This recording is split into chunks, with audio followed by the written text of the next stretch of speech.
उसके मुंह से धीरे से निकला। लुबना ने मुड़कर देखा और मुस्कुराई। तुम नए बॉडीगार्ड हो? मेरा मेकअप कैसा लग रहा है? तुम नए बॉडीगार्ड हो? मेरा मेकअप कैसा लग रहा है? उसने शरारत से पूछा। शोएब ने संभलते हुए कहा, शहजादी, आपकी खूबसूरती के सामने यह मेकअप तो सिर्फ धूल है। आप बिना मेकअप के भी किसी हूर से शहजादी, आपकी खूबसूरती के सामने ये मेकअप तो कुछ भी नहीं। लुबना को उसकी सादगी और सच्चाई पसंद आई। धीरे धीरे उन दोनों में बातें होने लगी। शोएब शहजादी का बहुत ख्याल रखता।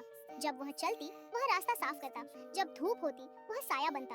एक दिन शहजादी लुबना अपनी सबसे ऊंची हील्स पहनकर महल की सीढ़ियों से उतर रही थी कि अचानक उसका पांव मुड़ गया। आह! लुबना दर्द से चिल्लाई और गिरने ही वाली थी कि शोएब ने उसे अपनी बाहों में थाम लिया। उसके पांव में चोट आ गई थी। शोएब उसे उठाकर शाही तख्त तक ले गया। हकीम को बुलाया गया, लेकिन शोएब ने खुद अपने हाथों से ठंडा पानी लिया और शहजादी के नाजुक पांव पर मरहम लगाने लगा। लुबना ने कहा, शोएब, तुम यह क्यों कर रहे हो? यह काम तो नौकरों का है। शोएब ने कहा, शहजादी, मोहब्बत में कोई नौकर या बादशाह नहीं होता। मेरे लिए आपका दर्द मेरी अपनी तकलीफ है। शोएब, तुम ये क्यों कर रहे हो? ये काम तो नौकरों का है। शहजादी, मोहब्बत में कोई नौकर या बादशाह नहीं होता। आपका दर्द मेरा दर्द है। लुबना की आंखों में आंसू आ गए। शोएब ने बड़े प्यार से उसकी हील्स उतारी और मरहम लगाने के बाद नए नरम जूते पहना दिए।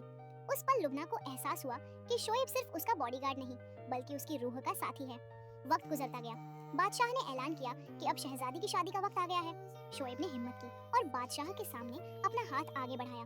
बादशाह पहले तो गुस्सा हुआ, लेकिन लुबना ने कहा, अब्बू, मैं शोएब से शादी करना चाहती हूँ।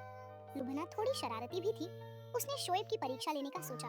उसने सबके सामने कहा, शोएब, तुमने मेरे लिए बहुत कुछ किया है, लेकिन मेरी एक ख्वाहिश है। मुझे शोएब, मेरी एक शर्त है। मुझे बचपन से पर्पल हॉर्स चाहिए। हाँ। अगर तुम पर्पल हॉर्स लाओगे तभी शादी होगी। दरबार में खामोशी छा गई। सब जानते थे कि बैंगनी घोड़ा तो दुनिया में होता ही नहीं।